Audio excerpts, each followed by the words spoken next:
ओम विश्वानि देव सवितर्दुरितानि परासुव यद्भद्रं तन्न आसुव ओम भूर्भुवः स्वः तत्सवितुर्वरेण्यं भर्गो देवस्य धीमहि धियो यो नः प्रचोदयात्। ओम शांति शांति शांति। ओम शांति शांति शांति। ओम परावर रूप में उपस्थित मेरी प्रिय आत्माओं, करुणा निधान भगवान की करुणा मेरी प्रिय आत्माओं आप सभी के लिए कल्याणप्रद हो। करुणा निधान भगवान यह मेरी आंतरिक शुभकामना आप सभी के लिए कल्याणप्रद हो।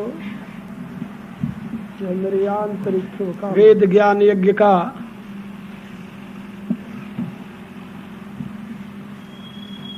यह जो यज्ञ का प्रवचन सत्र चल रहा है,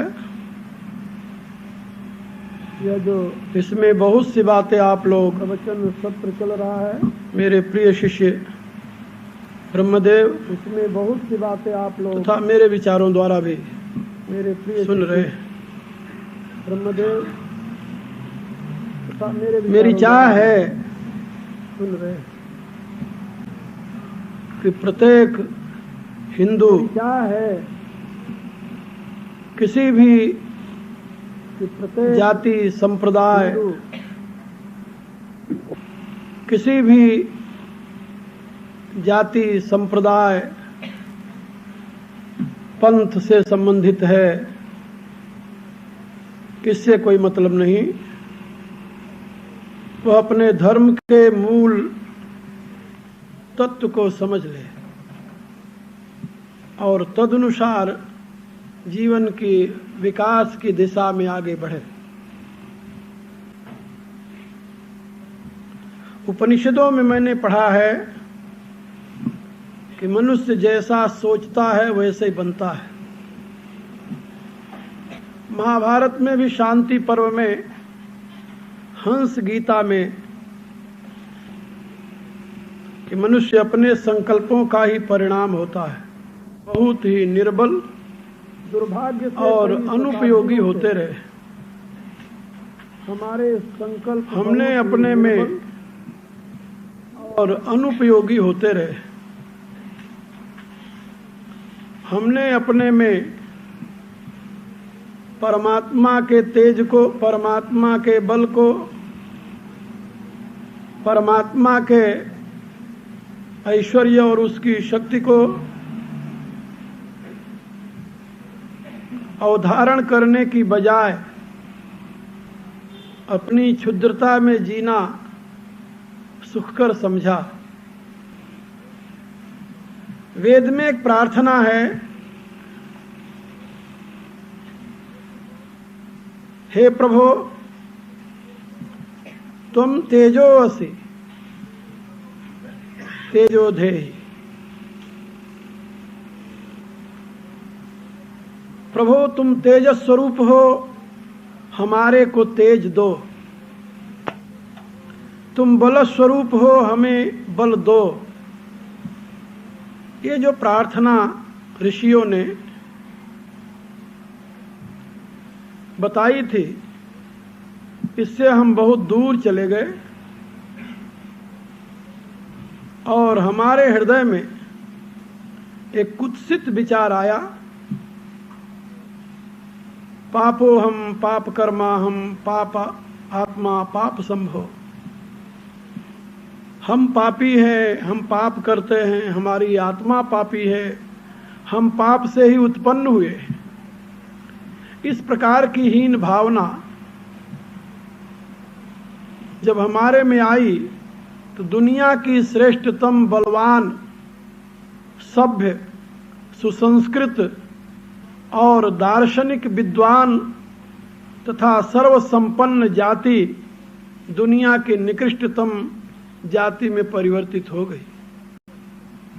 आप लोग यदि कभी गुप्तकालीन भारत का इतिहास पढ़ें, सौभाग्य से। मुझे विश्वास नहीं है कि आप उस पर बिलीव करेंगे। आप कहेंगे नहीं ये तो कल्पना है, लेकिन गुप्तकालीन इतिहास इतिहास है। और इतना ही नहीं, जब भारत में मुगलों का साम्राज्य था, उस समय भी जो वैदिक जीवन पद्धति को जीवन का मूल आधार बनाकर जिए और कुछ शताब्दियों तक अपने धर्म और संस्कृति की सेवा की, जिसमें विजयनगरम का साम्राज्य, जिसने आचार्य सायण को, आचार्य माधव को आगे करके वैदिक विज्ञान की पुनः प्रतिष्ठा की, वह अविस्मरणीय स्थान रखता है। उसी क्रम में थोड़े ही दिनों बाद महाराष्ट्र में शिवाजी का वह राज्य शासन, जो समर्थ गुरु रामदास के निर्देशानुसार काम किया, वह भी अपने में एक उदाहरण रहा है। पंजाब में महाराजा रणजीत सिंह का शासन भारतीय जनता के लिए एक आदर्श रहा है।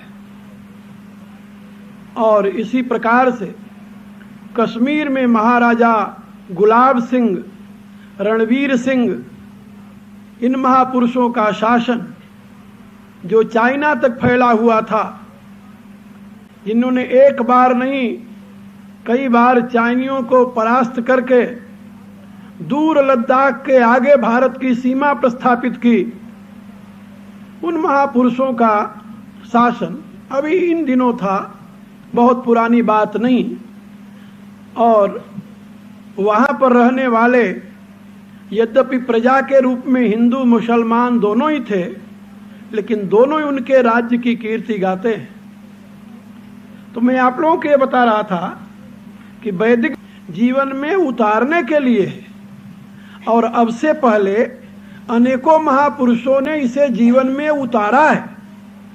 भारत के लिए एक नई बात नहीं है, और न तो भारतीय जनता के लिए नई बात है, न आप लोगों के लिए नई बात है, क्योंकि वही तो खून आप में दौड़ रहा है। चाहे 100 वर्ष हो गए, 125 वर्ष हो गए, ब्लड तो नहीं बदला, वो तो वही चला रहा है। आज भी आप लोग चाहे हिंदी भाषा न भी जानते हो, लेकिन कोई देखने वाला आपको यही बताएगा कि ही इज ए इंडियन। आपको इंडियन के सिवा और कुछ नहीं कह सकता हो, क्योंकि आपका कलर, आपका फीचर, आपके शरीर का जो स्वाभाविक निर्माण क्रम है, ये सब आपके उसी अपने पूर्वजों की स्मृति दिला रहा है। आपके अस्वीकार करने से उसको कुछ नहीं अंतर पड़ता। तो मैं ये समझता हूँ कि जो भारतीय रक्त आप लोगों में प्रवाहित हो रहा है, उस रक्त में वैदिक संस्कार के जीवाणु आज भी विद्यमान है। नहीं तो घोर इतना दुरूह वैदिक विज्ञान का विषय सुनने के लिए आप लोग इतनी उत्सुकता से कैसे बैठे रहते? आप जरा सोचिए, इसमें क्या है, रहस्य क्या है कि वो जीवाणु जो आपके अंदर मौजूद हैं, विद्यमान है, वो आपको कंपेल कर रहे हैं कि आप इसे सुनो, समझो, ग्रहण करो। तो मुझे विश्वास है कि आप लोग उस वैदिक विज्ञान को अपने जीवन में प्रतिष्ठित करेंगे। ये मैं जानता हूं कि अब तक आपको यह वैदिक विज्ञान सुनने का सौभाग्य नहीं मिला था। उसमें कई कारण था। पहला कारण उसमें यह था कि जब आप लोगों के पिता पितामह को लेकर के विदेशी लोग सुदूर भारत से दूसरे देशों में आए, तो उस समय भारत में कोई ऐसी संस्था नहीं थी, ऐसा कोई योजना नहीं थी जो कि आप लोगों को अपने धर्म और संस्कृति को समझाने के लिए वहां तक पहुंचता। बहुत वर्षों तक तो किसी को पता भी नहीं था कि यहाँ से जो लोग गए वो कहाँ चले गए। धीरे धीरे जब भारत में संघर्ष शुरू हुआ, स्वतंत्रता का संग्राम शुरू हुआ, मेरे विचार से तभी आप लोगों के पूर्वजों को भी पता चला कि भारत से कितनी दूर वो आकर के बैठे हैं। हमें इसमें संतुष्टि है कि जो लोग इतनी दूर गए वो केवल हनुमान चालीसा और तुलसी रामायण लेकर गए या सत्यनारायण की कथा की पोथी लेकर गए, और उसी के बल पर लगभग 100 वर्षों तक अपने धर्म को जीवित रखा। ये बड़े गौरव की बात है, बड़े गौरव की बात है। और इस दृष्टि से मैं हृदय से आप लोगों की प्रशंसा करता हूं कि अपने देश से, संस्कार से, धर्म और संस्कृति से इतने दूर रहते हुए भी आप लोगों ने अपने धर्म को सुरक्षित रखा, जिसकी कल्पना करना भी दुरूह है। और उन लोगों के साये में रह करके रखा जो हमारे धर्म को सर्व प्रकार से निर्मूल करना चाहते हैं, जिनकी मिशनरियां केवल धर्म परिवर्तन के लिए करोड़ों नहीं अरबों रुपया पानी की तरह बहा रही हैं। ये आप लोग प्रशंसा के पात्र हैं। सही में आप लोग भगवत कृपा के भाजन हैं। और बाद में उन दिनों की ऐसी स्थिति थी, हमारे यहाँ पुराणों में कुछ ऐसी बातें जोड़ी गईं, स्मृतियों में ऐसी बातें जोड़ी गईं, जो लोग समुद्र पार जाएंगे वो भ्रष्ट हो जाएंगे, इसलिए विद्वान समुद्र पार नहीं आते थे। उसमें कारण था। कारण क्या था कि भारत से जो लोग समुद्र पार जाते थे तो वो अरब देशों की तरफ से जाते थे। मुसलमान लोग जबरी उनको गोमांस खिलाते थे, जबरी उनको इस प्रकार से शराब पिलाते थे, पथभ्रष्ट करते थे। इसलिए हमारे यहाँ के विद्वानों ने एक नियम बना दिया कि कोई भी समुद्र पार न जाए, जिससे वो अपने धर्म से बचा रहे। उसमें उनका कोई स्वार्थ नहीं था, केवल इसलिए कि लोग अपने धर्म से बचे रहें। खैर, बाद में जब वो सुविधाएं धीरे धीरे प्राप्त होने लगी, भारत के विद्वान बाहर आए। अभी कुछ वर्ष पहले की बात है, जब मैं इंग्लैंड से घूम कर गया, इधर अमेरिका, इधर आज से, तो एक दिन संयोग बस बनारस गया। तो बनारस में मुझे पता चला कि स्वामी करपात्री जी यहाँ हैं। तो हमारा बहुत पुराना परिचय था, हम उनके पास चले गए, प्रणाम करके बैठ गया। वहाँ पर वो बैठे हुए थे धानुका भवन में। तो मेरे से पूछने लगे कि बहुत दिनों बाद दिखाई दिए, कहाँ रहे। मैं तो जानता था। मैंने कहा स्वामी जी, आजकल मैं 2 बरस से यूरोप देशों में प्रचार का काम कर रहा हूँ। इतना सुनना था कि वो बड़े आश्चर्य से मेरी तरफ देखने लगे। हो गए भ्रष्ट तू भी? बड़ी हैरानी है। मुझे हंसी आई। हमने कहा कि नहीं स्वामी जी। बोले ये तो मैं जानता हूँ। एक शिष्य बैठा था, उसने पूछा कि स्वामी जी विदेश यात्रा के विषय में आपकी क्या राय है? उन्होंने कहा हमारी अभी वही राय है कि जो समुद्र पार जाएगा वो धर्म से भ्रष्ट हो जाएगा। खैर, मैं हंसने लगा। मैंने उनसे कहा स्वामी जी वो पुरानी बातें अब चली गई, आप अपने साथ रखिए, लेकिन आप ये न सोचिए कि जो बाहर जाते हैं वो सब भ्रष्ट हो जाते हैं। मैंने तो बाहर हजारों लोगों को शाकाहारी बनाया है, उनके मांस और शराब और अंडे छुड़ाए हैं, यहाँ तक कि वो स्मोकिंग करना, सिगरेट, बीड़ी, सिगार भी छोड़ दिए हैं। और आप ऐसी कल्पना करते हो। तो मेरे से पूछने लगे क्या वहाँ साग सब्जी खाने को मिलती है? वाह। मैंने उनसे कहा कि स्वामी जी वहाँ शुद्ध गाय का दूध मिलता है, शुद्ध गाय का दूध जो यहाँ नहीं उपलब्ध होता, और वहाँ हर एक प्रकार का साग सब्जी फल। तो तुम भोजन कहाँ करते रहे? हम कहा जब मैं अंग्रेजों में रहता हूँ तो मैं दूध पीता हूँ, फल खाता हूँ, और जब किसी इंडियन के घर जाता हूँ पूछ लेता हूँ कि वो मांसाहारी है कि नहीं। यदि मुझे पता चलता कि मांसाहारी है तो उसके यहाँ अन्न नहीं खाता, और यदि पता चलता है कि ये शाकाहारी है तो उसके यहाँ मैं रोटी खा लेता हूँ। फिर तो तुम बड़े हिम्मती हो। कितने महीने तक तुम रह गए ऐसे? मैंने बताया हम का लगभग 2 वर्ष लगा कर आया हूँ। तो ये जो मान्यता थी, ये पुरानी मान्यता थी, और उन मान्यता के पीछे यही भाव था। और आप लोगों ने सुना होगा सर्वप्रथम विवेकानंद जब अमेरिका गए तो उनको खाने के लिए अन्न नहीं मिला और मजबूर होकर के उनको पुनः मांसाहार करना पड़ा, मछली खानी पड़ी। और जब वहां से उनका समाचार गया भारत में, वहां के लोगों ने सुना कि विवेकानंद तो अब मांस खाने लगे, तो वहां से लोगों ने उनके खिलाफ प्रचार करना शुरू किया। तो विवेकानंद ने अपने एक लेख में लिखा है, पत्र में, कि आप लोग यदि चाहते हो कि मैं शाकाहारी रहूं तो आप भारत से एक ब्राह्मण मेरे लिए रसोइयां भेज दीजिए, कुछ अन्न भेज दीजिए, कुछ सब्जी भेज दीजिए। यानी मेरे कहने के प्राय उस समय ऐसी स्थिति थी। विवेकानंद ने स्वयं कहा वहां पर लोगों से अमेरिका में कि देखिए, मैं भारत का सन्यासी हूं और मैं भारत के चतुर्थ वर्ण में पैदा हुआ हूं। आप लोगों को शायद पता नहीं होगा या पता हो, विवेकानंद एक ऐसी जाति के महापुरुष थे जो कायस्थ जाति कही जाती है, और बंगाल में कायस्थ जाति को शूद्र मानते हैं। बिहार में उसे वैश्य माना गया, बंगाल में शूद्र माना गया। विवेकानंद ने स्वयं कहा कि मैं शूद्र जाति में पैदा हुआ था, इसलिए हमारे तो ये संस्कार थे, हम पहले भी मांस खाते थे, मछली खाते थे, बंगाल में रहते थे, इसलिए हमें इसमें अब तकलीफ नहीं हो रही है। लेकिन अपने देश की महिमा गाते समय उन्होंने बहुत कुछ बातें कही। तो मैं आप लोगों को ये बता रहा था कि जो पहले विदेश प्रचार में आए उनको काफी कठिनाइयों का सामना पड़ा, लेकिन अब वो स्थिति नहीं है। अब भारत से अच्छे अच्छे विद्वान, अच्छी अच्छी संस्थाएं इस समय दुनिया के देशों में घूम रही हैं और वो अपने वैदिक विज्ञान को पुनः प्रकाशित कर रही हैं। अनेकों संस्थाएं काम कर रही हैं, उसमें एक हमारी संस्था भी है, ब्रह्मर्षि मिशन। संयोग ऐसा बना है कि भारत की जितनी संस्थाएं अब तक काम कर रही थी विदेशों में, वो सारी या तो दक्षिण भारत से हैं या बंगाल की हैं। उत्तर भारत की कोई संस्था नहीं, हिंदी भाषी कोई संस्था नहीं, क्योंकि जहां तक हिंदी भाषियों का ताल्लुक रहा है उसमें दो बातें रही। एक तो अंग्रेजी का पूरा ज्ञान नहीं था कुछ लोगों को, और वहां रिजिडनेस जिसे कहते हैं वो बहुत है। इसलिए दो कारणों से वहां से न तो कोई मिशन चला और न तो दुनिया में फैला। शिवानंद मिशन है, वो दक्षिण भारत का है, मद्रासी है वो, उनमें मिशन में सारे मद्रासी लोग हैं, हिंदी नहीं जानते।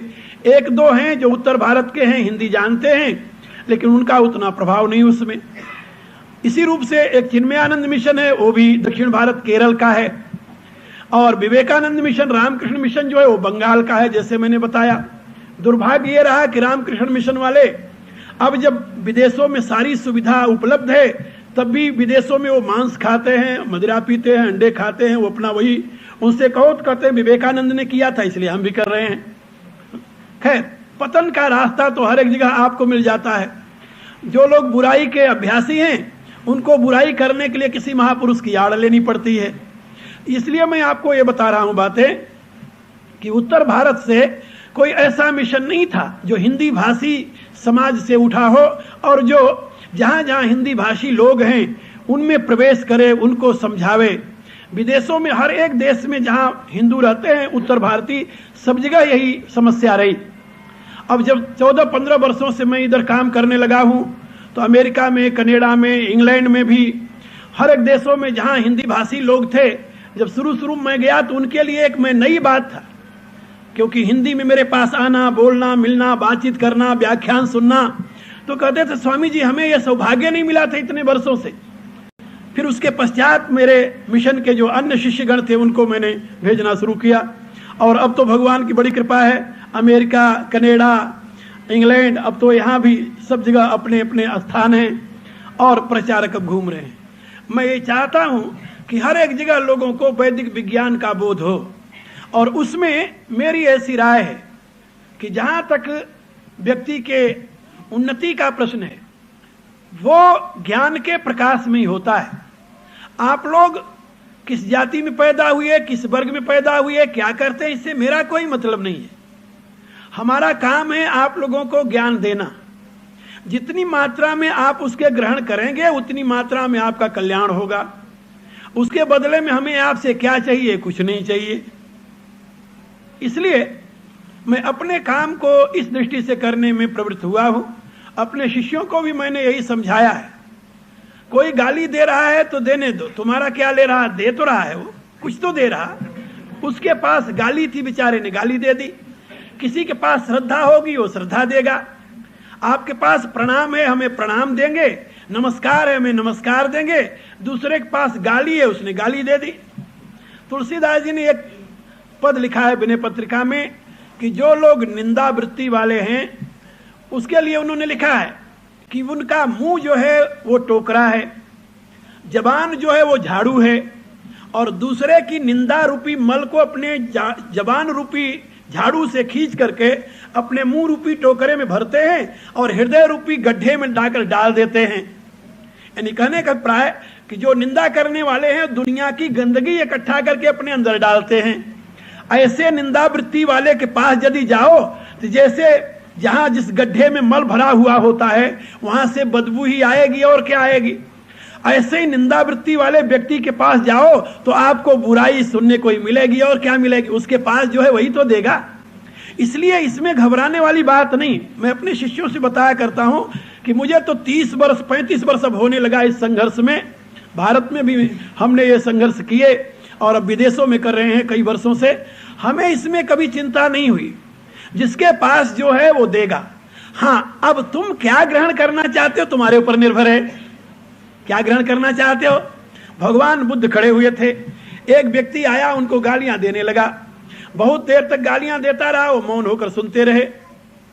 घंटे बीत गया गाली देते देते, जब वो थक गया तो भगवान बुद्ध ने कहा कि भद्र तुम अब थक गए।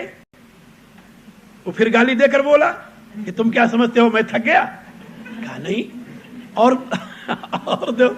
तो जब वो चुप हो गया तो भगवान बुद्ध ने कहा कि अच्छा ये बताओ, हमारे पास ये कंथा है, कंथा जिसको पहनते थे गुदड़ी जिसे कहते हैं, और ये कंथा मैं तुम्हें देना चाहूं और यदि तुम इसे न स्वीकार करो तो क्या होगा। कहा ये कंथा तुम्हारे पास रहेगा। कहा इसी रूप से इतनी देर तक जो तूने गाली दी है उसको मैं स्वीकार नहीं करता। स्वीकार नहीं करता, स्वीकार नहीं करता माने क्या कि जो तू दिया हम स्वीकार नहीं करते, हो तुम्हारे पास रहेगा, हम क्या करेंगे उसे लेकर के। तो ये महापुरुषों की दृष्टि है और उस दृष्टि को अपना करके ही हम समाज में कुछ कर सकेंगे। यदि किसी ने गाली दी उसके बदले में हम भी गाली निकालने लगे तो उसका मुंह तो दूषित हुआ था, हम अपना क्यों दूषित करें। भला सोचो, ये मुखार बिंद जो है परमात्मा की गीत गाने के लिए है या किसी को अपशब्द कहने के लिए। ये वेद के मंत्र बोलने के लिए है, गाली बोलने के लिए नहीं है। मैं अपने शिष्यों को यही समझाता हूं कि तुम्हें गाली नहीं बोलना चाहिए। हाँ, गाली दे रहा दूर से, और यदि कोई तुम्हारे ऊपर आक्रमण कर दे तो इसके लिए मैं उनको एक कथा सुनाया करता हूं। हमारे यहाँ एक महापुरुष हुए दक्षिण भारत में, उनका नाम था तिरुवल्लुवर। उन्होंने एक ग्रंथ लिखा है तमिल वेद जिसको कहते हैं तिरुकुरल। तिरुवल्लुवर महान ऋषि थे, महान ऋषि थे। आज से 3000 वर्ष पहले भारत में हुए थे। और वहां के जो पांड्य राजा थे दक्षिण भारत के, उनकी राजकुमारी थी जिसका नाम था यशोदा। तो वो महाराजा स्वयं उस राजकुमारी को उनको दान में समर्पित कर दिए थे राजकुमारी की रुचि अनुसार। वो राजकुमारी उनके साथ रहती थी तिरुवल्लुवर के। और उन्होंने राजकुमारी जब उनके शरण में आई तो उन्होंने कहा कि देख देवी, तुम महलों में रहने वाली हो, मेरे पास महल नहीं मिलेगा तुम्हें। उसने कहा भगवान मैं आपकी सेविका हूं, हमें झोपड़ी में रहना पड़े हम वहीं रहेंगे। तो उन्होंने लाकर एक झोपड़ी बनाई, नारियल के पत्ते काट काट करके एक झोपड़ी बनाए। दक्षिण भारत में ऐसे बनती है झोपड़ियां, उसमें वो रहा करते थे। काम उनका दैनिक ये था कि वो राजकुमारी चरखा काटती थी, सूत बनाती थी। तिरुवल्लुवर स्वयं कपड़ा बुनते थे, बुन करके दिन भर में और काम से फुर्सत पाकर एक धोती बना लेते थे। धोती बना करके वो धोती सायंकाल को ले जाते थे बाजार में बेचने, और बाजार में जो उसके बदले में मिलता था उससे फिर वो अपना यानी अन्न खरीदते थे, चावल और दाल, और ला करके अपने यहाँ भोजन बनाकर दोनों पति पत्नी खाते थे। कोई आ जाता था उसको खिला देते थे। ये उनका दैनिक नियम था, यानी अपनी योग्यता को बेचते नहीं थे। हालांकि राजा उनका अनुयायी था राजकुमारी उनके घर में उनकी सेवा करने के लिए आई थी, उनको क्या कमी थी? वो चाहते वो कुछ ले सकते थे, लेकिन नहीं, उन्होंने अपनी जीविका के लिए अपनी मेहनत की कमाई ये रखा था।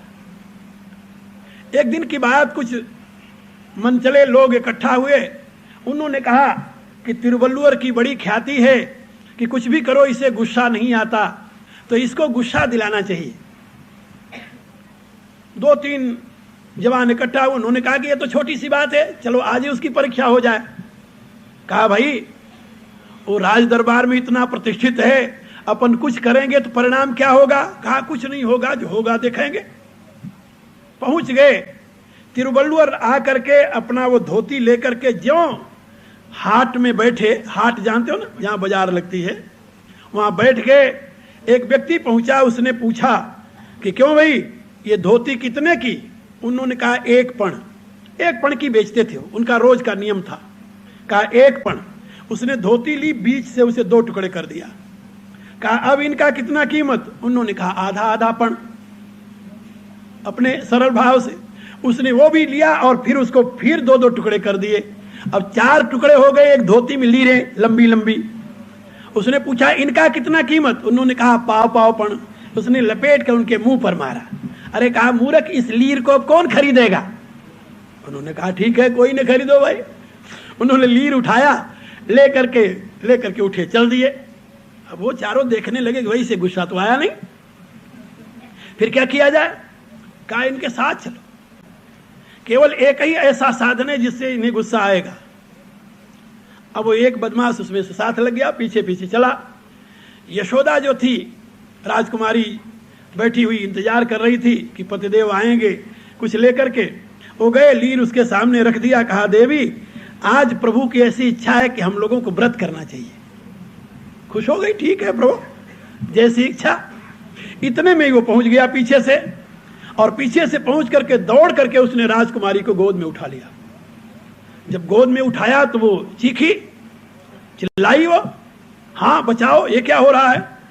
तिरुवल्लुवर ने पीछे देखा, अपने हाथ को थोड़ा संभाला, प्राणायाम की शक्ति हाथ में दी, हाथ वज्र ऐसा हो गया, एक घूंसा उसको यहां मुंह पर मारा उस व्यक्ति को।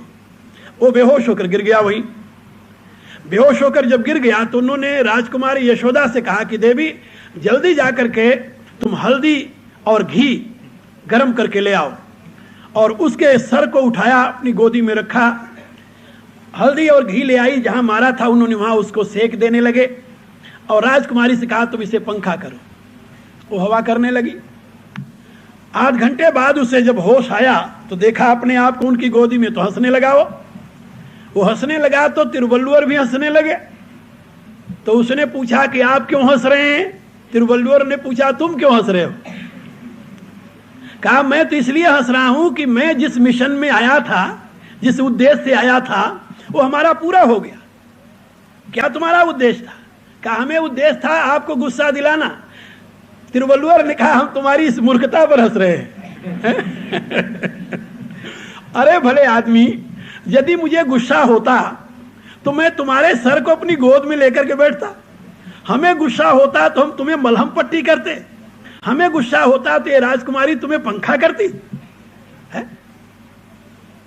कहा यदि आपको गुस्सा नहीं था तो मुझे मारा क्यों? कहा तुम्हें नहीं मारा, तुम्हें मैंने नहीं मारा, तुम्हारे में जो दुष्टता काम कर रही थी उसको मैंने मारा।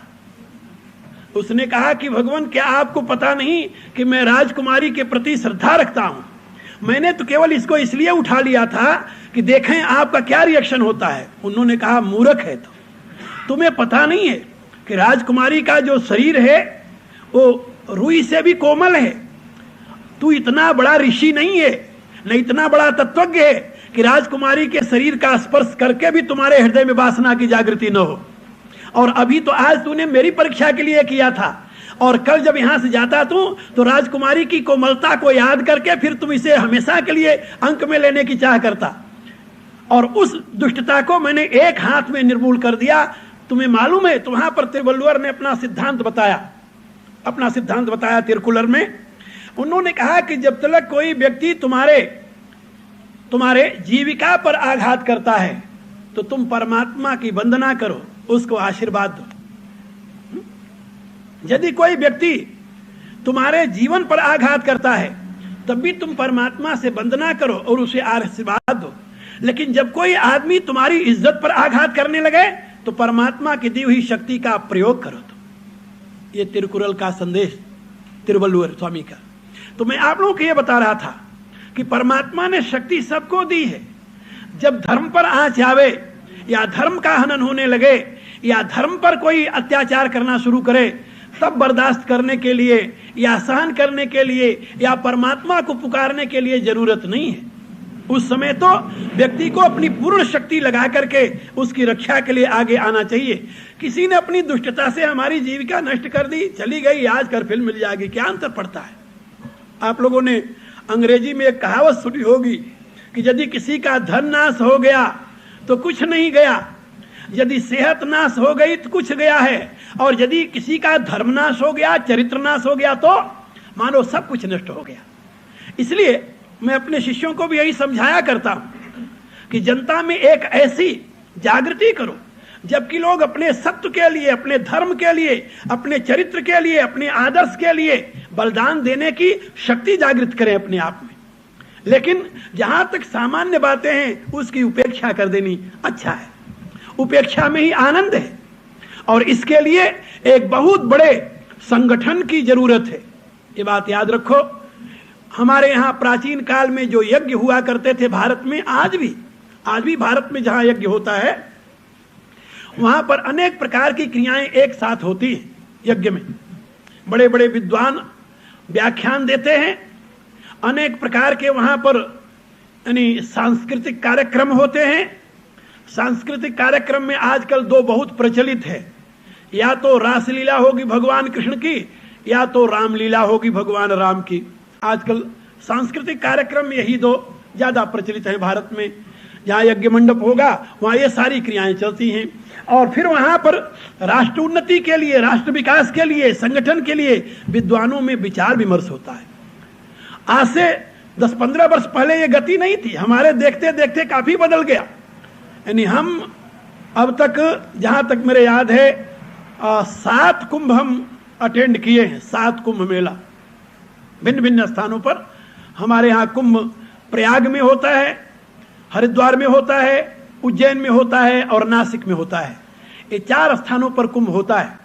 हर एक स्थान पर 12 वर्ष बाद कुंभ लगता है, लेकिन क्रम में वो 3-3 वर्ष आ जाता है। कहीं पर जल्दी आ जाता है, 2.5 वर्ष में भी आ जाता है। तो मैंने जहां तक मेरे को याद है लगभग 3-4 कुंभ तो इलाहाबाद में देख लिया और 2 कुंभ हरिद्वार का, 2 कुंभ उज्जैन का। इस प्रकार से 7 कुंभों में, 6 कुंभों में यह स्थिति हमने नहीं देखी थी जो इस हरिद्वार के कुंभ में देखी। उन दिनों महात्माओं को ब्रह्म ज्ञान की चिंता ज्यादा थी। महात्माओं को ब्रह्म ज्ञान की ज्यादा चिंता थी, द्वैत अद्वैत की ज्यादा चिंता थी। हर एक व्यक्ति अपने सिद्धांत के प्रतिपादन की चिंता करता था। लेकिन ये शुभ लक्षण बता रहा हूं आपको, ये जो कुंभ लगा था, इस कुंभ में कहीं हमने इस विषय पर चर्चा नहीं सुनी। इस कुंभ में सब जगह चर्चा केवल एक थी कि हिंदू संगठन कैसे किया जाए, दुनिया में हिंदू धर्म को प्रकाशित कैसे किया जाए, भारत में हिंदुओं के साथ जो अन्याय हो रहा उसको कैसे रोका जाए। हर एक मंडप में जहां भी मैं गया वहां पर यही चर्चा थी। इसी पर बड़े बड़े सम्मेलन हुए, अनेकों संप्रदाय के आचार्य इकट्ठा होकर के इस पर विचार विमर्श किए। मैं भी उनमें था एक। तो मैं आप लोगों को ये बता रहा था कि अब भारत में एक नई जागृति आ रही है, ये बात याद रखो। और थोड़े ही दिनों में मैं देख रहा हूं, थोड़े ही दिनों में वो समय आएगा जब भारत का विद्वान आपको हर एक देश में, हर एक स्थान पर मिलेगा और वैदिक शाश्वत सनातन धर्म की घोषणा करते हुए और वहां के लोगों में वह एक नई जिंदगी फूकेगा, जागृत करेगा, इसमें जरा भी संदेह नहीं है।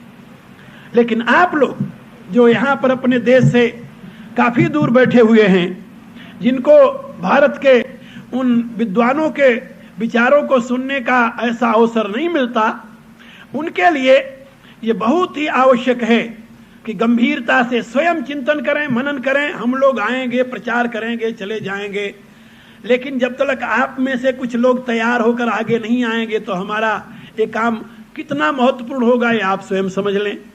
इसके लिए एक मेरा और सिद्धांत है कि कोई किसी के खड़ा करने पर ज्यादा दिन तक खड़ा नहीं रह सकता जब तक कि वो अपने पांव पर खड़ा न हो। ये बात समझे? जब तक वो अपने पांव पर खड़ा न हो, कोई किसी के सहारे ज्यादा दिन तक खड़ा नहीं रह सकता।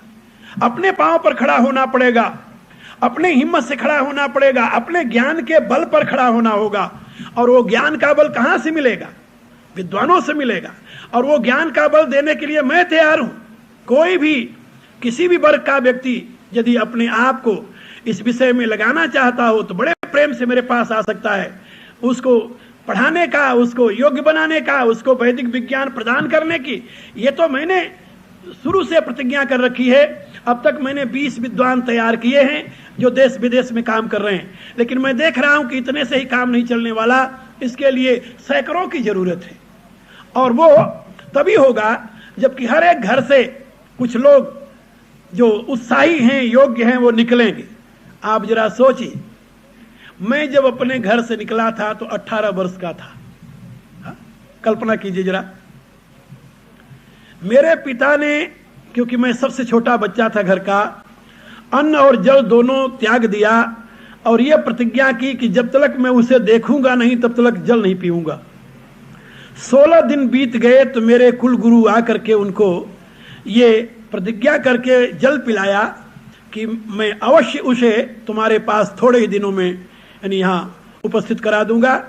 ये प्रतिज्ञा करके तो 16वें दिन उनको जल पिलाया। बिना जल के वो 16 दिन तक खाट पर पड़े रहे। यानी मैं इसलिए बता रहा हूं कि जब मैं इस दिशा में चला तो हमारे घर वालों ने माला फूल पहनाकर हमें नहीं विदा किया था। ये बात समझे? अरे कोई भी व्यक्ति जब बड़े काम के लिए चलता है तो परिवार वाले दुखी होते हैं, रोते हैं। महात्मा बनना हो ये तो अनर्थ की बात है। हम चाहते हैं महात्मा जरूर बनना चाहिए, लेकिन हमारे पड़ोसी के घर में, हमारे घर में नहीं। हमारा लड़का महात्मा न बने, पड़ोसी का बने। तो जब मैं 3 महीने बाद आया अयोध्या से, मुझे पता चला कि पिताजी की ये स्थिति है। गुरुजी ने मेरे बड़े भाई को भेजा कि जाकर जहां भी मिले उससे ले आओ और बताओ मेरी आज्ञा है। तो मैं उनको हृदय से एक प्रकार से परमात्मा का दूसरा रूप ही स्वीकार करता था। इतने महान थे वो। तो मैं वहां पर आ गया। उन्होंने बताया गुरुजी ने आज्ञा दी है, हम कहा जरूर चलेंगे। आया तो मैं पिताजी के सामने प्रणाम किया, खड़ा हो गया और मैंने उनसे पूछा आपका क्या राय है, आप क्या चाहते हैं मेरे से? लोगों ने बहुत कहा पिताजी से कि आप कह दो कि तुम घर रहो तो ये आपकी आज्ञा का पालन करेगा, कहीं नहीं जाएगा। उन्होंने कहा नहीं, इतनी बड़ी गलती मैं नहीं करता। ये मैं अपने मुंह से नहीं कहूंगा कि तुम घर लौट आओ। ये जिस दिशा में जा रहा है, मेरे गुरुदेव ने उनको कुछ ऐसा बता रखा था पहले से। उन्होंने कहा ये जिस दिशा में जा रहा है मुझे संतोष है, लेकिन एक मेरी चाह है। गुरुजी बैठे हुए थे। उन्होंने कहा पिताजी को कि भाई बता क्या तेरी चाह है, जो कहा तुम मैं इससे कहूं घर रह जाए। उन्होंने कहा कि नहीं, बिल्कुल नहीं। कहा फिर क्या चाहते हो? ये पढ़े? बोले पढ़े। कहा फिर तुम्हें चाहिए क्या? कहा जब तक मैं जीवित रहूं वर्ष में एक बार मेरे पास जरूर आवे। गुरुजी ने कहा क्यों, सुन रहे हो? हम कहा गुरुदेव मुझे स्वीकार है, बिल्कुल स्वीकार है। मेरे पिताजी 92 वर्ष की आयु में, अभी शायद जहां तक मेरे को याद है कि 78 में शरीर छोड़ा है, नहीं 81 में 92 वर्ष की आयु में शरीर छोड़ा। और मैं हर साल उनको प्रणाम करने जाता रहा। लेकिन उन्होंने कभी ये नहीं कहा कि तुम घर न त्यागो, कभी ये नहीं कहा सन्यास न लो, कभी ये नहीं कहा जो काम न लो। ये तो बहुत पुरानी बात है। बाद में तो जहां हम बोलते थे वो आया करते थे, बैठते थे। हजारों लोग, 10-10, 15-15 हजार की भीड़, कभी कभी 30-30, 40-40 हजार की भीड़ जब होती थी तो बैठे देखा करते थे, सुना करते थे, वो भी आनंद लेते थे। और लोग कहते हैं धन्य है इनके माता पिता, तो वो सुन करके मुस्कुराते थे। मैं कभी कहता था कि देखो काम मैं कर रहा हूं, धन्य आप बन रहे हो। तो ये उनकी तपस्या का परिणाम। खैर ये तो मैंने आप लोगों को इसलिए बताया कि जब कोई व्यक्ति किसी काम के लिए आगे बढ़ता है तो स्वभावतः कई प्रकार की कठिनाइयां आती हैं, व्यामोह आता है, संकट आता है, कुछ जिम्मेदारियां पीछे दिखाई देती हैं, बहुत कुछ होता है। लेकिन साहसी कदम आगे बढ़ते हैं। इसलिए मैं आप लोगों से आज बहुत सी बातें कही है जो जीवन से संबंधित है, जिसकी आज जरूरत है। अब आप मेरे से वही वैदिक विज्ञान की चर्चा फिर सुनिए, जिसमें यजदेव पूजायाम संगत करने दाने। देव पूजन के पश्चात जब मनुष्य दिव्य शक्ति से युक्त हो जाता है तभी उसमें संगठन की भावना जागृत होती है। जब व्यक्ति स्वार्थ युक्त होता है तो अपने को अलग रखना चाहता है। ये बात याद रखना। दो भाई हैं, आपस में स्वार्थ आया तो दोनों सोचेंगे कि मैं अलग हो जाऊं। होता है ना, जहां स्वार्थ आया, एक ज्यादा कमाता है, एक कम कमाता है। ज्यादा कमाने वाले की स्त्री कान में उसके एक तीराक्षर मंत्र देती है। तीराक्षर, हाँ, हम देखते हैं तीराक्षर मंत्र, उसे मैं कहा करता हूं। तो वो उसके कान में 3 अक्षर का मंत्र दे देती है और वो अपने सगे भाई को छोड़ करके अलग होने के लिए तैयार हो जाता है। वो तीराक्षर मंत्र जानते हो क्या है? अलग।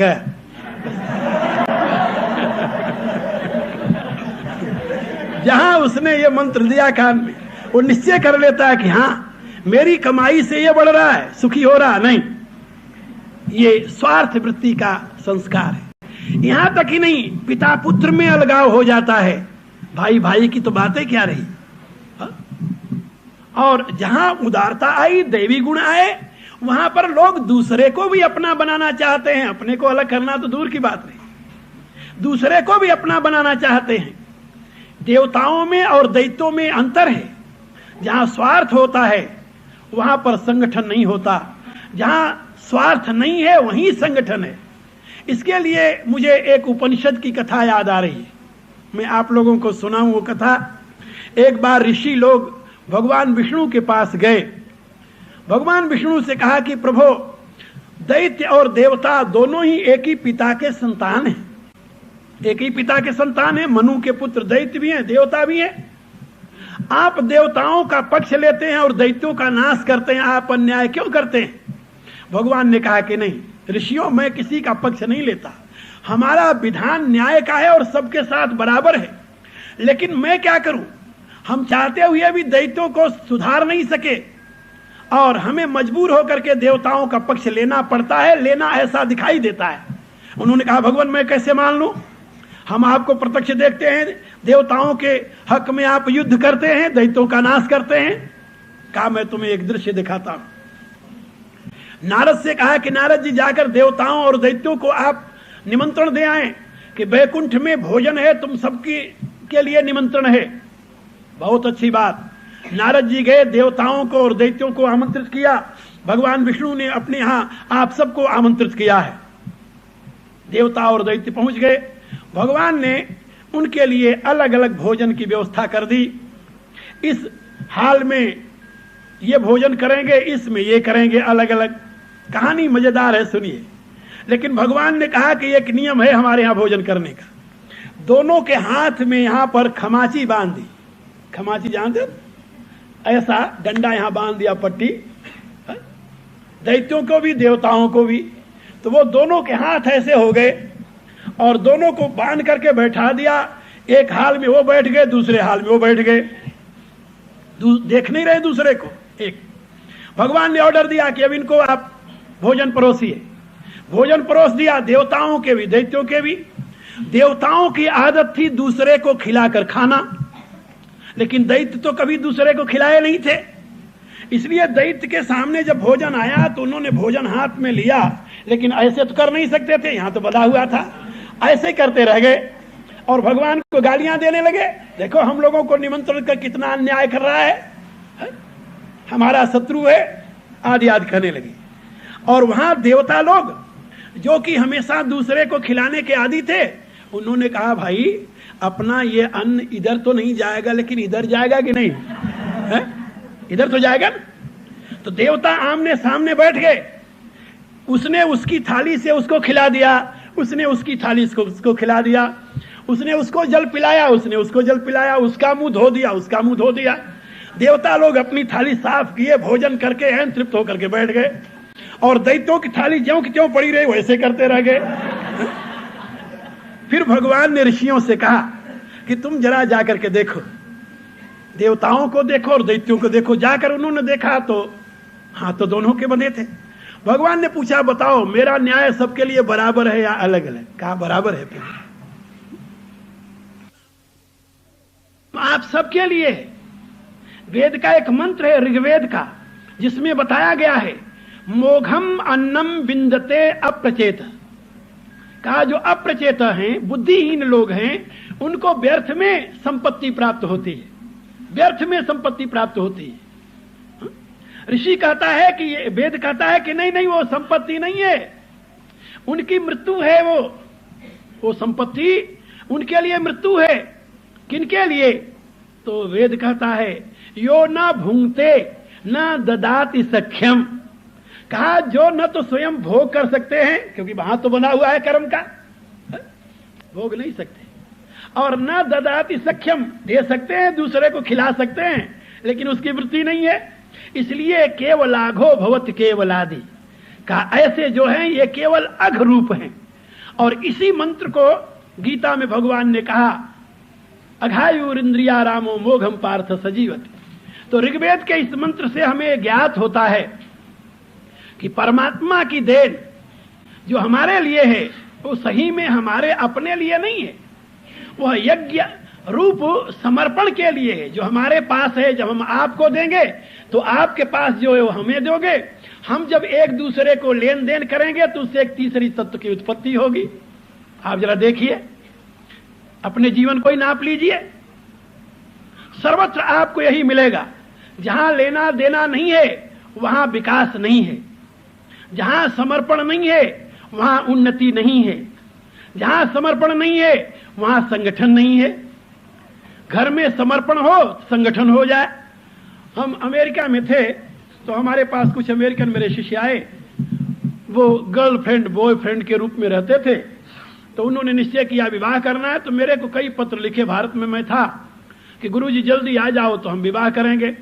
आपस में हम गए जब वहां, तो मैंने पूछा, हम कहा भले आदमियों तुम लोग इतने इंतजार करने क्या जरूरत है, मैं थोड़ा लेट हो गया। हम कहा तुम जाकर चर्च में विवाह कराते। बोले गुरुजी नहीं, हमने विवाह इसलिए आपके द्वारा कराना है कि मैंने सुना है कि वैदिक मंत्र से जो विवाह होता है वो टूटता नहीं।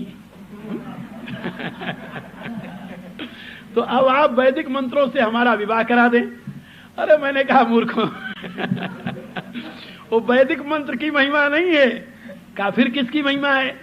हमने कहा वहां समर्पण की महिमा है।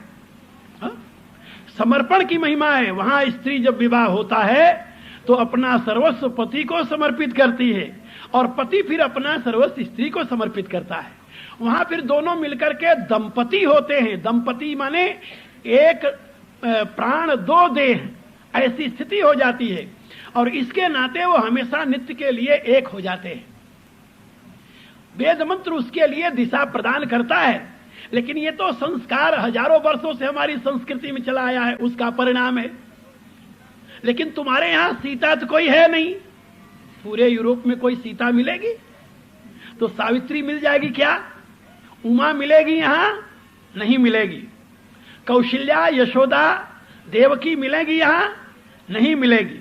अरे भले आदमी दमयंती मिल सकती है? नहीं मिलेगी। जब यहां कोई ऐसी पतिव्रता नाम की वस्तु चिड़िया ही नहीं मिलने वाली, तो भला बताओ वहां वेद मंत्र क्या करेगा? तुम्हारे यहां आदर्श नहीं है कोई, हमारे यहां आदर्श है। ये बात याद रखो। जब मनुष्य के सामने आदर्श होता है तो उसके अनुसार जीवन जीने की वो प्रतिज्ञा करता है। जिसके सामने कोई आदर्श नहीं हो, किसके जैसा बनेगा? तुम लोगों ने अपनी संस्कृति और सभ्यता में कोई आदर्श पुरुष नहीं पैदा किया। जिसको तुम अवतार या मसीहा मानते हो वो कोई गृहस्थ नहीं था, वो तो एक महात्मा था जिसने 18 वर्ष तक भारत में साधना की, और वहां से भारत से लौट करके जब आया तो बेबीलोनिया में वो बेचारा 3 वर्ष 3 महीने 13 दिन जीवित रहा। केवल 3 वर्ष 3 महीने 13वें दिन उसको खत्म कर दिया। ये बात समझे? क्योंकि जो कुछ वो टीच करता था वो भारत की देन थी, और यहूदियों को पसंद नहीं आया कि ये तो हमारे विरुद्ध शिक्षा दे रहा है। इसका परिणाम हुआ उसका विनाश। तो तुम्हारे सामने कोई आदर्श है नहीं। हमारे यहां तो राम हैं, कृष्ण हैं, एक नहीं अनेकों महापुरुष पड़े हुए हैं। इस युग में भी अनेकों महापुरुष हुए हैं जिनको हम आदर्श के रूप में स्वीकार करते हैं, स्त्रियों के लिए भी पुरुषों के लिए भी। लेकिन मैं आप लोगों को यह बता रहा था कि वेद में जिन सिद्धांतों का वर्णन किया गया है वो सिद्धांत मनुष्य के जीवन में उतारने वाले हैं, जीवन में जीने वाले हैं। जहां पर समर्पण की भावना होती है वहां संगठन बना रहता है। आजीवन स्त्री पुरुष को समर्पित होती है, इसलिए पुरुष स्त्री के लिए समर्पित होता है। और यदि स्त्री कहे कि हमारा तो बैंक बैलेंस अलग रहेगा और तेरा अलग रहेगा, फिर क्या होगा? आप जरा सोचो क्या होगा फिर। मैं इंग्लैंड में था तो एक देवी मेरे पास आया करती थी। एक दिन तो कार से आवे, दूसरे दिन बस से। तो मैंने उससे पूछ लिया, हम कहा भाई एक दिन तू कार में आती, दूसरे दिन बस में, क्या बात है? उसने कहा स्वामी जी हमारी गाड़ी साझे की है। साझे की? बोले हाँ। हम कहा साझे किसकी है? तो कहने लगी कि मेरे पति की और मेरे साझे की गाड़ी है मेरी। हम कहा क्या मतलब? मैं नया नया भारत से आया था, वो मेरे पास हिंदू धर्म पढ़ने आया करती थी, अंग्रेज महिला थी। तो मैंने पूछा हम कहा क्या मतलब? तो हंसने लगी। उसने कहा कि स्वामी जी ये भारत नहीं है। उसे भारत का पता था। कहा हमने आधा पैसा दिया है, आधा पैसा मेरे पति ने दिया है। हमने कार खरीदी है, अब एक दिन मैं उसे प्रयोग करती हूँ, एक दिन पति प्रयोग करता है। हम कहा कि यदि पति की कार तुम्हारी कार नहीं, तुम्हारी कार पति की कार नहीं, और तुम आधा पैसा कहां से लाई, वो आधा पैसा कहां? क्योंकि हमें तो पता ही नहीं था, भारत से हम आए थे, हमें क्या पता कि स्त्रियां अलग बैंक बैलेंस रखती हैं अपनी कमाई का, पुरुष अलग रखते हैं। अच्छा, जब मैं ये देखा बाद में तो मुझे पता चला, और मुझे पता चला फिर मैं समझा, और परिणाम यही हुआ। थोड़े दिन बाद मैंने सुना कि उसका तलाक हो गया, उसका यानी पति किसी और के साथ चला गया, पत्नी किसी और के साथ चली गई। जहां पहले से ही स्वार्थ तांडव कर रहा है वहां संगठन कहां से होगा? न घर में संगठन होगा, न समाज में संगठन होगा, न जाति में संगठन होगा। ये बात याद रखो। इसलिए वेद कहता है कि तुम पहले स्वार्थ को छोड़ो, संगठन के लिए स्वार्थ को छोड़ो। स्वार्थ किस प्रकार का? कई प्रकार के स्वार्थ होते हैं। स्वार्थ में मूल कारण होता है अहम। ये बात समझे? स्वार्थ में मूल कारण क्या होता है? बोले अहम होता है। और अहम क्यों स्वार्थ में कारण होता है? कहा सामान्य रूप से हमारे विचार विनिमय ठीक नहीं होते। कल मैंने संगठन सूक्त का एक मंत्र सुनाया था आपको। संगठन सूक्त में 4 मंत्र हैं। एक मंत्र अग्नि की प्रार्थना में है और 3 मंत्र संगठन के लिए है। पहला मंत्र वही है, समगच्छध्वम संवदध्वम समो मनांसि जानता देवा भागम यथा पूर्वे। देवा भागम यथा पूर्वे के 2 अर्थ होते हैं। भागम भजनीयम, ऐसा विद्वानों ने अर्थ किया है कि देवताओं ने, कर्मदेवों ने जिस प्रकार से, ये भैया ये जब मैं बोला करूं तो ये पानी वाली बात है बंद किया करो, ये इधर उधर जो घूमना फिरना है, आई डोंट लाइक इट।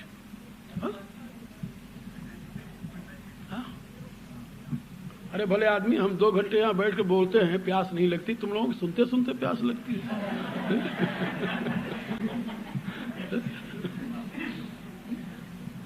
खैर, तो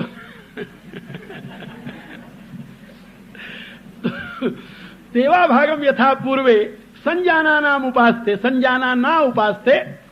इस मंत्र का अभिप्राय कल मैंने थोड़ा सा बताया था। दूसरे चरण का अभिप्राय है कि देवा भागम, भागम भजनीयम। जैसे देवताओं ने माने विद्वानों ने, यहां देवताओं का अर्थ दोनों लगता है, अजानज देव और कर्मज देव। तो कर्मज देव को विद्वान कहते हैं। वेद में आया को देवा, कहा यो विद्वान सह देवा। जो विद्वान है वो देव है, कोई भी विद्वान है वो देवता के रूप में है, वो वंदनीय है, अर्चनीय है, माननीय है, वो श्रद्धा का पात्र है। तो देवा भागम यथा पूर्वे, जैसे पूर्व में देवताओं ने उस परमात्मा का सुमिरन किया, चिंतन किया, भजन किया, वैसे तुम्हें भी संजानाना उपास्ते। संजानाना का अर्थ क्या होता है? सम्यक जानाना, पूर्ण ज्ञान के द्वारा। उपासना के लिए एक शर्त है, ये बात याद रखो। उपासना में अंधविश्वास काम नहीं देता। उपासना में अंधविश्वास काम नहीं देता। यदि तुम अंधविश्वासी बनकर कोई उपासना करते हो तो उससे तुम्हें लाभ नहीं मिलेगा। पतंजलि ने कहा यदि तुम मंत्र जपते हो परमात्मा का तो तद जपस तदर्थ भावनम, मंत्र जपो, मंत्र के अर्थ की भावना करो। अरे कहा जब मंत्र का अर्थ ही नहीं आवे भावना किसकी करें? कहा तो वैद्य ने बताया जरूर जपना चाहिए। मंत्र जिससे मंत्र ग्रहण करो उससे मंत्र का अर्थ समझो। जब मंत्र का अर्थ तुम्हारे ध्यान में आएगा तो अर्थ मात्र निर्भाषा, जब अर्थ मात्र का ही दर्शन होने लगेगा तो वो एक श्रेष्ठतम समापत्ति होती है, समाधि होती है, निर्वितर्का समापत्ति, वो बिल्कुल निर्वितर्क समाधि हो जाती है। तो जब कोई मंत्र जपो तो उसका अर्थ ध्यान में रखो। इसी रूप से जो कर्म करो उसका ज्ञान होना चाहिए। गड़ुआ उठा लिए, पानी ले लिए, उसमें आधा पाव दूध डाल लिए और ले जाकर शंकर जी की पिंडी पर डाल रहे हैं। उनसे पूछे क्यों कर रहे हो? ये तो पता नहीं। अरे पता नहीं तो क्यों कर रहे हो तुम? इसलिए वेद कहता है संजानाना उपासते, सम्यक ज्ञान को जानकर समझकर तब उपासना करो। तुम यदि ज्ञान रहित उपासना करते हो तो ज्ञान रहित उपासना तो वेद में बताया गया कि राख में को होम है। राख कैसो होम और उसर कैसो बरिसो। तुलसीदास जी ने अपनी विनय पत्रिका में लिखा कि बिना जाने बिना समझे जो उपासना की जाती है वो जैसे राख में आहुति देना और जैसे ऊसर में वर्षा हो जाना। का दोनों निष्प्रयोजन है। का इसी रूप से वो निष्प्रयोजन हो जाती है। अर्जुन ने एक प्रश्न कर लिया गीता के 17वें अध्याय में। कहा भगवान जिनको ज्ञान नहीं है, शास्त्र का बोध नहीं है, लेकिन उपासना करते हैं, ये शास्त्र विधि मुसृज्य एजंते श्रद्धानुता, श्रद्धा बहुत है उनको और श्रद्धा से उपासना कर रहे हैं लेकिन ज्ञान नहीं है। तेषाम निष्ठा तो क्या कृष्ण सत्यमा हो रजस्तमा। तो भगवान ने बताइए कि उनकी कौन सी निष्ठा है, सात्विक है, राजसिक है या तामसिक है। तो भगवान ने कहा भले आदमी जो सात्विक निष्ठा वाले हैं, सात्विक निष्ठा वाले जो हैं वो तो हमेशा साधना में प्रवृत्त होने से पहले किसी गुरु की तलाश करेंगे। ये बात समझे?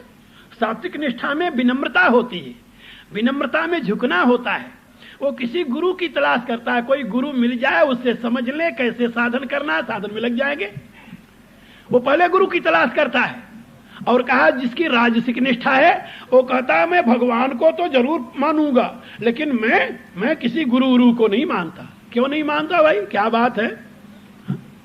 एक सज्जन मिले, उन्होंने कहा मैंने 18 अध्याय गीता पढ़ ली लेकिन मैंने गुरु नहीं बनाया। कहा भाई तूने पढ़ा कैसे गीता? कहा मैंने एक पंडित का वेश बनाया, विद्वान का, तिलक उलक लगाकर दूसरे पंडित के पास पहुंचा, उससे पूछा क्यों भाई पंडित जी तुम्हें गीता आती है? उसने देखा कि ये तो कोई बहा पंडित आया है। कहा हाँ गीता जरूर आती है। उसने सोचा कि कोई यज्ञ कर रहा होगा, हमें भी उसमें रख लेगा, हमें भी कुछ दक्षिणा मिल जाएगी। कहता हाँ गीता आती है। कहा गीता के पहले अध्याय का पहला श्लोक क्या है जानते हो? वो कहता जानता हूं, धर्म क्षेत्र कुरुक्षेत्र संवेता।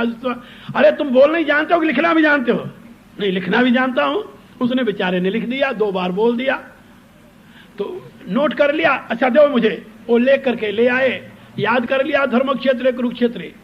कहा ऐसे ही 700 पंडितों के पास जाकर उनको डांट करके 700 गीता के श्लोक लिखवा करके याद कर लिया। गुरु किसी को नहीं बनाया। उसने कहा अरे मूर्ख, तू एक गुरु तो नहीं बनाया, 700 गुरु के यहां धक्के खाए।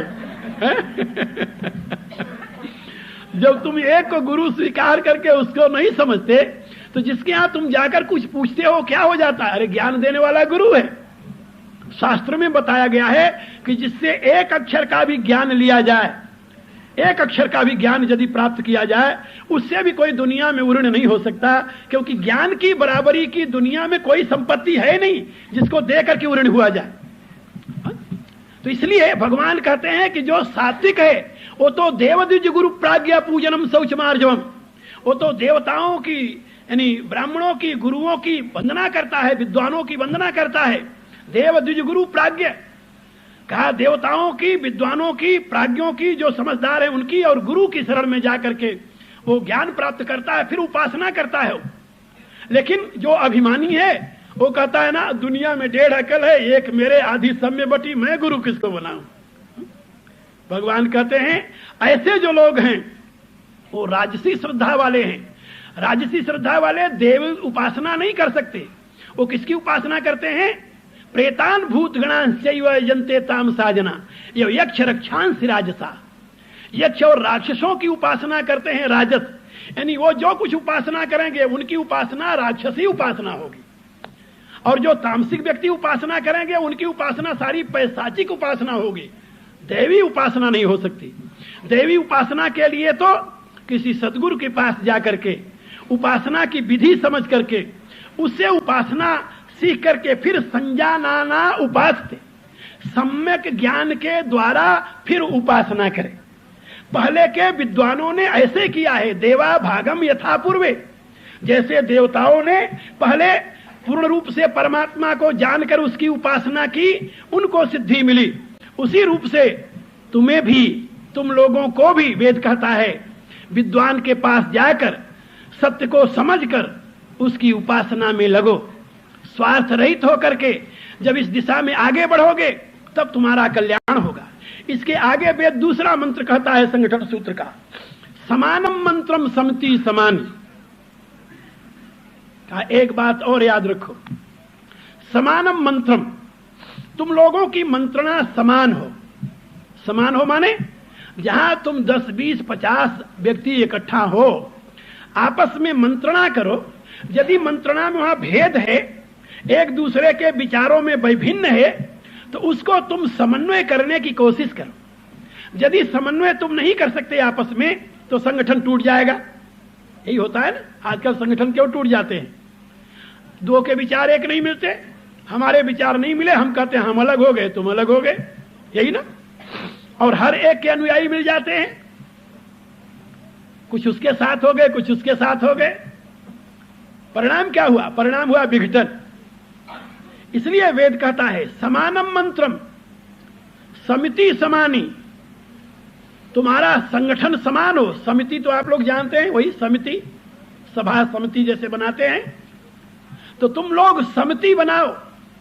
और तुम्हारी समिति अलग अलग ना हो, अलग अलग वर्गों की समिति ना हो, तुम सबकी एक समिति हो और वो समान स्तर की समिति हो, उसमें छोटे बड़े की स्थिति ना हो।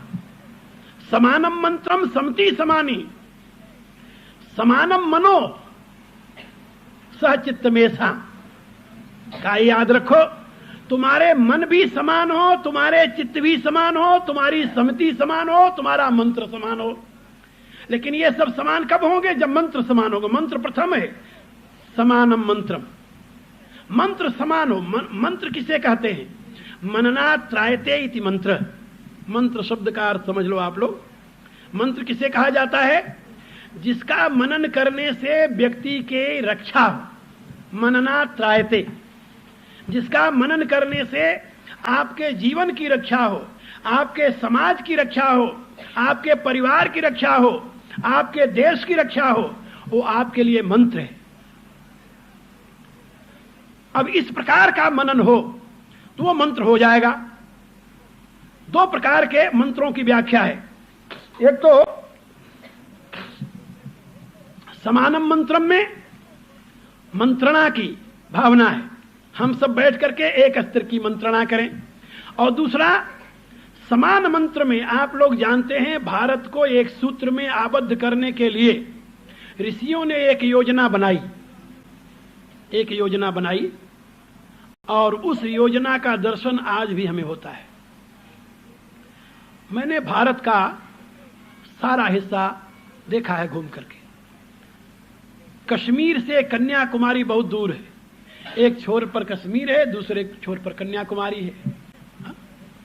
आसाम से लेकर के गुजरात बहुत दूर है, एक छोर पर वो है, दूसरे छोर पर वो है। और इनमें हम एक बार नहीं 4-4 बार घूमे हैं पूरे भारत में। 20 वर्ष तक मैं घूमते ही रहा, प्रचार करता रहा, बोलता रहा, लोगों को संदेश देता रहा, घूमता रहा। उसमें मैंने समानम मंत्रम का चमत्कार देखा। समानम मंत्र का चमत्कार कैसे देखा ये बता रहा हूं आपको। कश्मीर में विवाह के समय जो मंत्र पढ़े जाते हैं, कन्याकुमारी में यदि किसी हिंदू के घर विवाह हो रहा, वही मंत्र पढ़े जाते हैं। ये बात समझे? हमारे संस्कारों में सब जगह एक ही मंत्र पढ़ा जाता है, भाषा एक नहीं है।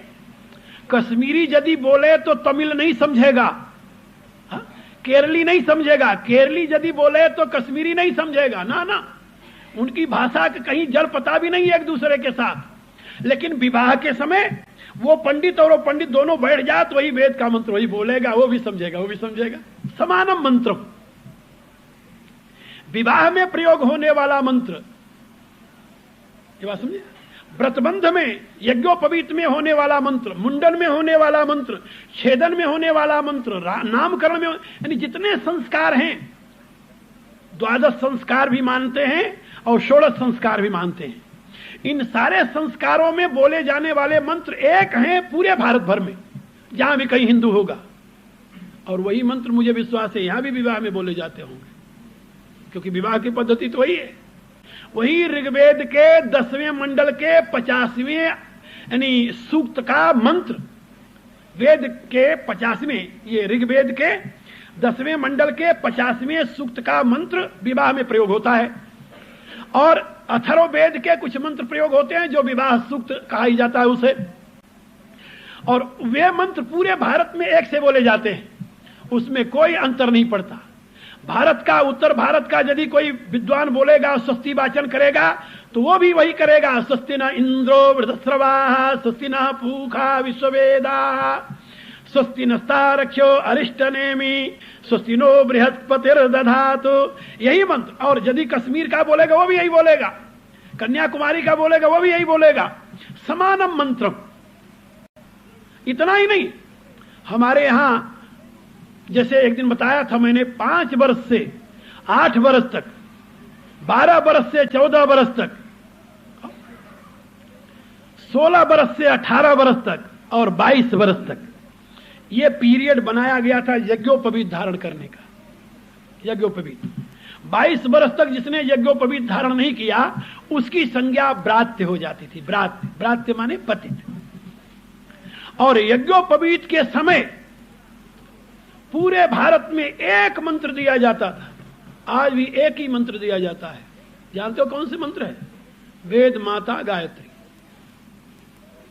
वही गायत्री मंत्र जो भी व्रतबंध में बंधेगा, पुरोहित व पंडित व गुरु जो भी उसे उस समय उसका व्रतबंध करा रहा है, उसे वही गायत्री मंत्र देगा। इसलिए ब्राह्मण क्षत्रिय वैश्य आदि जितने थे सबको वही गायत्री मंत्र मिल रही है और उसी गायत्री मंत्र का सब जाप कर रहे हैं, उनका समानम मंत्रम। इसलिए जब कभी प्रतिज्ञा करेंगे तो उसी मंत्र की करेंगे।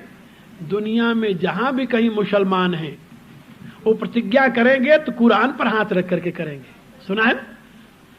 दुनिया में जहां भी कहीं क्रिश्चियन हैं वो प्रतिज्ञा करेंगे तो बाइबल पर हाथ रख करके करेंगे। स्वभावतः इसी रूप से अपने इष्ट की प्रतिज्ञा, अपने मंत्र की प्रतिज्ञा तो ऋषि कहते हैं समानम मंत्रम। यदि तुम लोग संगठन करना चाहते हो तो तुम अपना एक समान रूप से मंत्र चुन लो, एक मंत्र चुन लो जो सबको मंत्र आता हो। अब यहां और कुछ नहीं, अब वेद मंत्र तो दूर रहे तो अपन जय जगदीश हरे ही करना सीख लिए है? लेकिन जो सही माने में संगठन का मूल है, जिससे जिंदगी बनती है, जिससे जीवन का विकास होता है, वह समान मंत्रम है। हमारे आपके जीवन में समान रूप से मंत्र की प्रतिष्ठा होनी चाहिए। तो मंत्रम के 2 अर्थ होते हैं। एक मंत्र स्वीकार कर लो समान रूप से, जो सबको, हमारे यहां इसीलिए मंत्र के 2 भेद कर दिए गए और उसके दाता के भी 2 भेद कर दिए गए, गुरु और पुरोहित। ये बात समझे? बाद में हमारे यहां कुछ शास्त्रों में फिर उसके लिए सदगुरु शब्द का प्रयोग करने लगे। गायत्री मंत्र के साथ जो यज्ञोपवीत दिया जाता है वो कर्म कांड का मंत्र है, कर्म में प्रवृत्त होने का, उसको कहते हैं यज्ञोपवीत। यज्ञोपवीत माने यज्ञ में दीक्षित होने का मंत्र। बात समझे ना? यज्ञ उपवीत, उसको यज्ञ उपवीत कहते हैं। उपवीत माने दीक्षित होना, यज्ञ के लिए दीक्षित होना यानी कर्म के लिए आगे बढ़ना। उसमें 3 सूत्र होते हैं, वो तीनों सूत्र 3 से संबंधित हैं। सनातन धर्म ये मानता है कि बच्चा जब पैदा होता है तो उसके ऊपर 3 ऋण होते हैं, पितृ ऋण, ऋषि ऋण और देव ऋण। इन तीनों ऋणों से बच्चे का विकास होता है और इन तीनों ऋणों का एक एक चिन्ह है 3 ताग। तो बच्चे के कंधे पर वो रख देते हैं कि इन तीनों ऋणों से को स्मरण कर, और जब वो तीनों ऋणों से मुक्त हो जाता है तो वो ताग तोड़ करके गंगा जी में फेंक देता है। ये बात समझे? और जब फेंकता है तो उसको कहते हैं सन्यास। सन्यासी के पास यज्ञोपवीत नहीं होता, सुना होगा ना आप लोगों ने, क्योंकि अब उसने अपना काम पूरा कर लिया। तो ये एक विधान था, और उस कर्म में प्रवृत्त करने के लिए जो मंत्र मिलता था वो गायत्री मंत्र होता था और पुरोहित उसे प्रदान करता था, इसलिए कि आगे वो अपने धर्म का पालन करते हुए कर्मानुष्ठान के साथ आगे बढ़े। जब उसे कभी तत्व ज्ञान की जरूरत होती थी तब वो गुरु की तलाश करता था। गुरु की तलाश करता था, तब कोई तत्वज्ञ ऋषि गुरु मिल जाता था तो उसको समर्पित होकर के फिर वो गुरु मंत्र जिसे कहते हैं वो तत्व से संबंधित महावाक्य हैं या बीज मंत्र हैं, उनको ग्रहण करता था। ये दोनों अलग अलग प्रक्रियाएं रही हैं और इसी के आधार पर हमारा समाज हजारों वर्षों तक एक सूत्र में बंधा रहा, समानम मंत्रम के आधार पर। लेकिन दुर्भाग्य ये धीरे धीरे ये परिपाटी खत्म होने लगी। अब तो कोई यज्ञोपवीत पहनता नहीं, पहनता है तो धारण नहीं करता, धारण भी किए रहता है तो उसका अर्थ नहीं जानता, न तो पहनने वाला जाने, न तो पहनाने वाला जाने, न तो उसको चलाने वाला जाने। ऐसा ऐसा घपला हो गया, कभी कभी मैं कहता हूं कुएं में ही भांग पड़ गई तो होश किसको आवे, जो पिया सब उसी में निमग्न हो गया। ये बहुत ही बुरी स्थिति है। लेकिन ये बात याद रखो, वेद का ये निर्देश समानम मंत्रम बहुत अर्थपूर्ण है, और जब समान मंत्र हो जाएगा तब समति समानी, क्योंकि जिस मंत्र का अधिकारी मैं उसी के आप, उसी के हर एक व्यक्ति है। जब मंत्र में भेद नहीं तो मंत्रणा में भेद कैसे हो सकता है, फिर संगठन में भेद कैसे हो सकता है? तो वेद कहता है कि पहले तो समानम मंत्रम, इसीलिए 16 संस्कार के मंत्र एक हो गए। इसीलिए वेदाध्ययन से पहले, शास्त्राध्ययन से पहले, गुरुकुल में प्रवेश करने से पहले उपनयन के साथ गायत्री मंत्र सबके लिए एक कर दिया गया। और उसमें योग्यता देख करके भगवान ने उसकी व्यवस्था की, वेद भगवान ने, शास्त्र ने, ऋषियों ने उसकी व्यवस्था की। मैंने अपनी छोटी सी पुस्तक लिखी है, क्या वर्ण व्यवस्था अभिशाप है, उसमें मैंने निर्देश किया है, बहुत सी बातें उसमें समझाई है। हमारे यहाँ बहुत काल तक ये चर्चा रही, अमुक इसका अधिकारी नहीं, अमुक इसका अधिकारी नहीं। मैंने शास्त्रों के अनेकों प्रमाण देकर के उसमें बताया है कि उसका मनुष्य मात्र अधिकारी है। सबको अपनी उन्नति करने का अधिकार है, भाई तुम क्यों उससे अधिकार छीन रहे हो? हाँ, यदि स्वयं तैयार नहीं है बात अलग रही, फिर अपन क्या कर सकते हैं। लेकिन यदि उसमें रुचि अपनी उन्नति करने की, तुम उसको क्यों छीन रहे हो? परमात्मा ने उसे बुद्धि दी है, परमात्मा ने उसे सब सारे साधन दिए, जो तुम्हें दिए उसको दिए। परमात्मा ने ही वेद दिया, तो वेद कोई तुम्हारे नाम पट्टा लिखा करके तो आया नहीं कि तुम्हारे ही अधिकार में रहेगा। वो वेद तो उसके लिए भी है, तुम्हारे लिए भी है। परमात्मा का सूर्य सबके लिए, परमात्मा की अग्नि सबके लिए, परमात्मा का वायु, परमात्मा की पृथ्वी, परमात्मा की वृष्टि सबके लिए भले आदमी। तो परमात्मा का ज्ञान केवल तुम्हारे लिए कैसे हो सकता है? वो सबके लिए नहीं हो सकता। कोई युक्ति नहीं है जिसमें हम ये कह सकें कि परमात्मा का ज्ञान सबके लिए नहीं है। खैर, मैं आप लोगों को केवल ये बताना चाहता था कि परमात्मा के ज्ञान के सब अधिकारी हैं, और उस ज्ञान की प्राप्ति के लिए सर्वप्रथम परमात्मा से प्रार्थना, और प्रार्थना का वो मंत्र गायत्री मंत्र जिसे कहते हैं, परमात्मा से बुद्धि की प्रार्थना है उसमें, और कुछ नहीं है।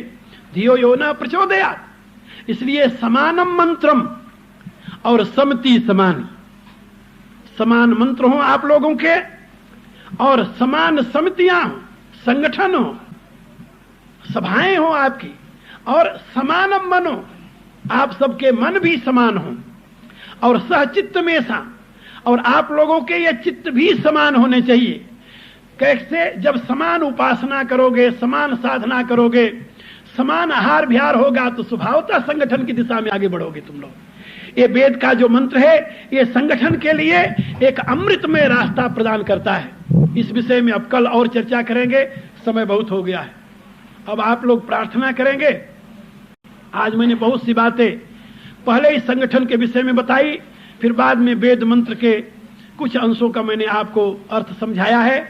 इसका पूरा अर्थ आपको कल समझाया जाएगा। 3 मंत्र हैं संगठन सूक्त के, जो कल परसों तक आपको बताए जाएंगे। और उसके आखिरी यज्ञ का जो स्वरूप है संगतकरण के पश्चात दान, उसके विषय में भी परसों या कल में कुछ बातें आप लोगों को समझा दूंगा। क्योंकि दान एक बहुत बड़ी समस्या है हिंदू जाति के लिए, सबके लिए नहीं। तो उसका किस प्रकार से शास्त्र निर्देश देता है, किस प्रकार से प्रयोग करना चाहिए, इसके विषय में भी आप लोगों को बताऊंगा, जिससे आप उसका यथार्थ भाव समझ करके धर्म पथ पर आगे चल सकें, वैदिक विज्ञान को जीवन में उतार सकें। अब मेरे साथ प्रार्थना करेंगे। इन्हीं शब्दों के साथ मेरे विचारों को विश्राम मिलता है। यदि प्रेम प्रभु से चाहता, अभिमान को तजता तरे, दे छोड़ सब अरमान नित, हरि नाम जप दिन रात रे, संसार के वैभव सभी,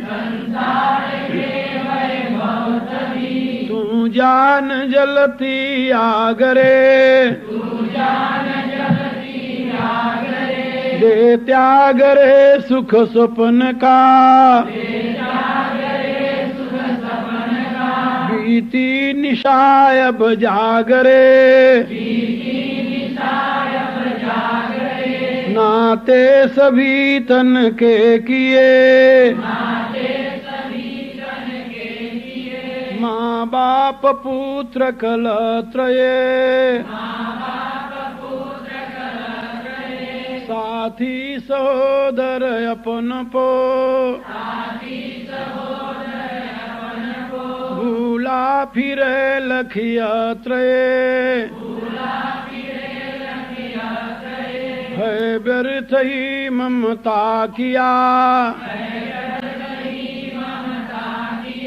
ना अंत को संग लागरे, तू देख आँखें खोल के, बीती निशाय बजागरे,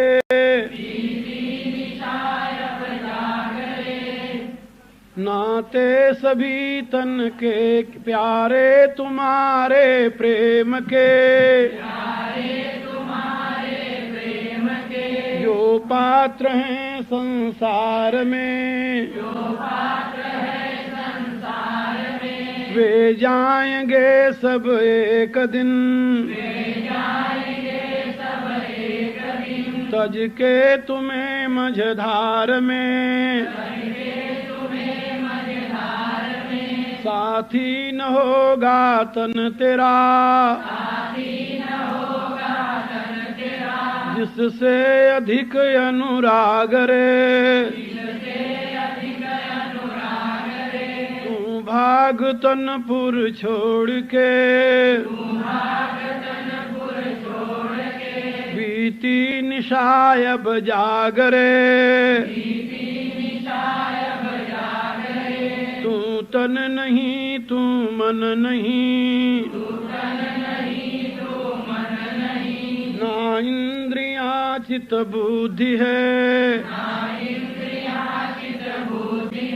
प्राकृत गुणों के खेल में,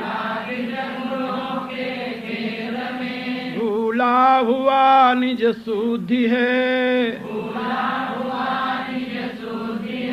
करता नहीं तू कर्म का,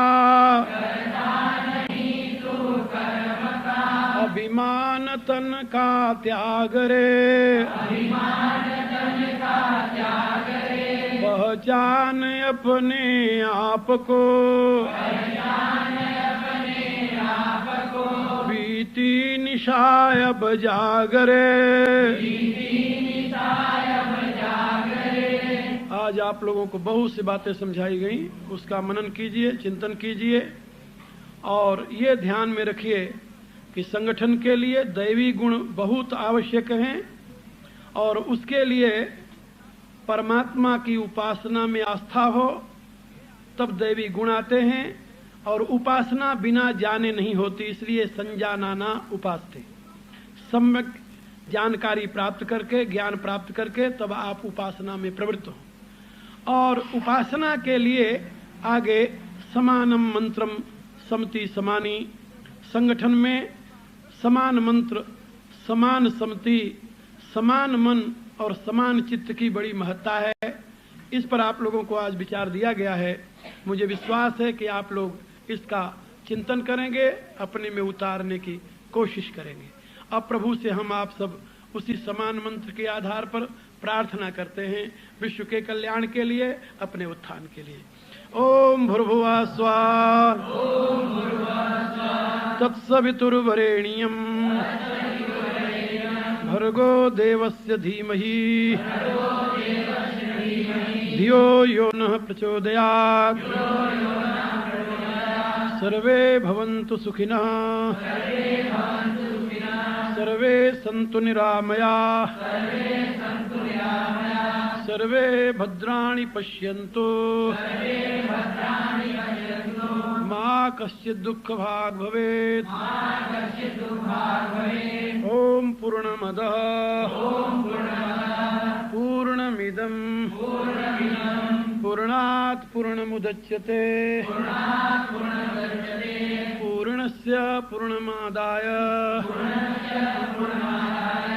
पूर्णमेवावशिष्यते। ओम शांति शांति शांति।